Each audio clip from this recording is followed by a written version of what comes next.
This is the reason why you need large format plates. When you've got a template that has large span openings like this, a regular router base is just going to drop into the hole. You need to be able to bridge the entire shape. And here we have Infinity's new blank router plate.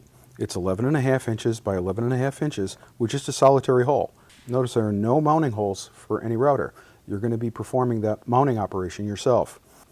So what you need is the plate and this center finding rod that will fit in here, and this will help locate the plate on your router when it's time to locate for the holes. So the next step is to take your router and you need to remove the factory original base plate. Obviously keep the screws. And just set this to the side. You're not going to need this until it's time to put the router back together for normal operations. So take the router base, place it roughly over where you want it to go, and take our center finder, and you're going to locate where center is. And the next step is to take a Sharpie marker and very carefully make a mark where your attachment screws are located.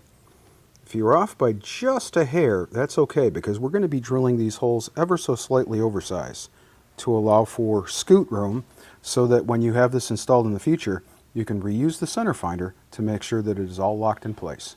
In our instance, the mounting screws that attach to the router are cap head, so that means I need a Forstner bit in order to create a countersink for that.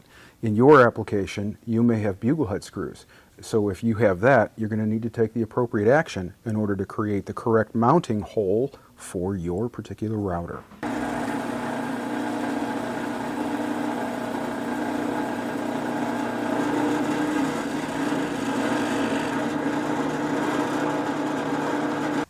Always quality check yourself. Make sure that the partial hole that you just drilled is deep enough in order to accept the head of your screw.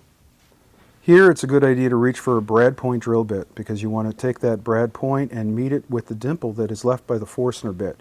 That allows for the maximum chances of getting concentricity. If you just grabbed for a regular twist drill bit, you could get off your mark.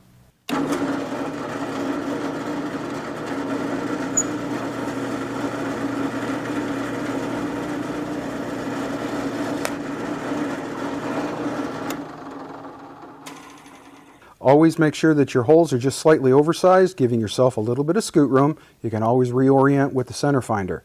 Just insert your screws and you're ready to go.